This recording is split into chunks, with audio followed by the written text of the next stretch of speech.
اگر 2 یا 3 شادیاں کی اور آپ کے اوپر تعویذ ہو جائے یا جادو ہو جائے تو اس میں مرد کی آنکھیں بند ہو جاتی ہیں. جیسے کہ ہمارے علاقے میں تو یہ 3 گھر ہے جو ہم خود اپنی آنکھوں سے دیکھتے ہیں. جو آدمی جو جادو ٹونا اور جن چڑیل بھوت کی باتیں کرتا ہے اس پہ ٹونے بھی ہوتے ہیں, جادو بھی ہوتے ہیں, جن بھی آتے ہیں, چڑیلیں بھی آتی ہیں, بھوت بھی آتے ہیں, تعویذ بھی نکلتے ہیں اس کے گھر سے.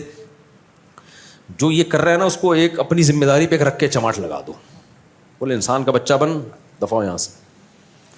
تو ابھی ایک صاحب کا فون آیا, میرے گھر میں ایک عامل آیا ہوا, اس نے تعویذ نکالنے اور جادو اور فلانا. میں نے کہا دیکھ, اگر تو نے اس عامل کی کٹ لگا کے گھر سے نہیں بھیجا نا تو زندگی بھر کے لیے تیرے گھر میں چڑیل, بھوت, بندر کے پنجے, یہ زندگی بھر کے لیے, کبھی مسور کی دال, کبھی بندر کے پنجے, کبھی خون کی چھینٹیں, یہ زندگی بھر کے لیے گیا. اس لیے خون کی چھینٹیں نظر آیا, کلر کروا دیا اگر صاف کروا دیا, اگر خفیہ کیمرے لگا دے گے کون چھینٹیں مار کے جا رہا ہے. اس سے زیادہ تو یہ جن کو دوسری شادی کی اور جادو ہو رہا ہے نا, ان کو میرا پیغام بھیج دو کہ ناٹک چھوڑ دے, انسان کا بچہ بن جا. اچھا یہ بھی ہوتا ہے بعض دفعہ بڑے بڑے ڈرامے چل رہے ہیں.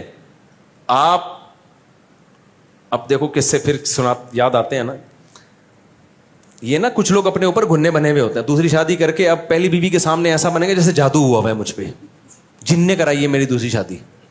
گھننے بن جاتا ہے, وہ ترس کھا رہی ہوتی, ہائے بیچارے کو کیا ہو گیا. میں نے جب اللہ معاف فرمائے دوسری کی تھی نا, میں زیادہ رو رہا تھا, جیسے مجھے بہت غم ہو رہا ہے. یہ طریقے ہوتے ہیں بھائی. تو ایسے ہاں وہ نا بہت ڈرامے چل رہے ہوتے ہیں, تو کچھ لوگ مسلط کر رہے ہوتے ہیں, کوئی مسئلہ ہوتا ہے ان کے ساتھ. ایک نوجوان آیا اپنے ابا کو لے کے, اس نے کہا میرے ابا میں شادی کرنا چاہتا ہوں, ابا نہیں مان رہے, آپ ان کو سمجھائیں. رشتہ اچھا تھا. میں نے کہا یار چلو میں سفارش کر دوں, کام ہو جائے تو اچھی بات ہے یار میری سفارش پہ. میں نے کہا ابا کو لے آؤ. تو اتوار کو میں نے ٹائم دیا, وہ آگے, ابا نہیں آ رہے, ابا کھڑے ہوئے گیٹ پہ. میں نے کہا ابا کو لا بھائی, میرے اور بھی دنیا میں کام ہے. کہہ رہے ہیں ابا کو پتہ نہیں کیا ہو گیا, ہاتھ پاؤں ان کے مڑ رہے ہیں اور سکتے میں چلے گئے ہیں نا گیٹ پہ. آ تو گئے ابا ہمت کر کے, اس نے بہت, جب اس کو لگا نا ابا کو کہ یہ مفتی صاحب اس بیٹے کو فیور دیں گے, ابا ہاتھ پاؤں کیا ہو رہے ہیں, مڑ رہے ہیں یوں, عجیب سے ہو گئے. میں ڈر گیا, میں نے کہا بھائی میرے اوپر کوئی مسئلہ نہ ہو جائے. تو میں نے کہا ہاسپٹل لے کے جاؤ. کہہ رہے ہاسپٹل بھی نہیں جا رہے. تو میں نے کہا لے آ کسی طریقے سے یہاں پہ بھائی. تو ابا کو روبوٹ کی طرح نا دھکا دے کے, جیسے کوئی پتلا نہیں ہوتا, ابا آ رہے ہیں ایسے نا یوں. اب کسی کی غیبت نہیں ہے, پرانا قصہ ہو گیا, کیا پتا چلے گا کسی کو. لا کے ادھر بینچ پہ بٹھا دیا, ابا آ کے نا یوں بیٹھ گیا ایسے سیدھے. میں گیا السلام علیکم, سامنے دیکھ رہے ہیں, خیریت سے ہیں. میں نے کہا بیٹا یہ تو کوئی سیریس کیس ہے, اس کو ہاسپٹل لے کے جانا. بھائی تو ہاسپٹل لے کے جاؤ, یہاں کیوں لے کر آئے ہو. کہہ رہے ہیں پتہ نہیں کچھ شوق میں چلے گئے ہیں, کیا ہو گیا ابا کو. ابا ہلا رہا ہے, ہل ہی نہیں رہے. اچھا میں نے تھوڑا سا اندازہ لگا لیا, ابا کو تھوڑی سی ہنسی آئی ہے نا بیچ میں.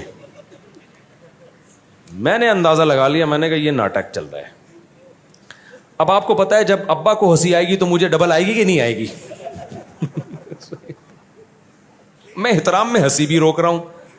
میں اس کو سائڈ پہ لے گیا, میں نے کہا بھائی یہ ناٹک چل رہا ہے. ابا نے اپنے اوپر ایک ایسا وہ مسلط کر لیا ہے کہ میں شوق میں جا رہا ہوں.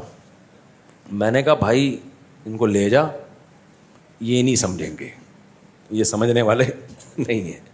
رشتہ ٹھیک ہے, ابا بلا وجہ مخالفت کر رہے ہیں, کر کے بتاتے ابا ہو گئی ہے, ٹھیک ہے نا.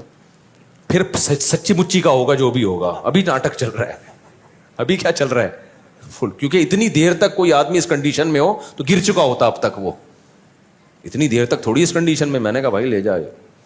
تو وہ بھی کہہ رہا ہے مفتی صاحب یہ ابا نے صحیح ناٹک کیا یار, بات ہی نہیں کی نا, بیٹھے رہے ہیں, چلے گئے ایسے ہی. وہ پروگرام کیا ہو گیا, سارا کینسل. تو یہ بڑے ناٹک چلتے ہیں اس میں بھائی.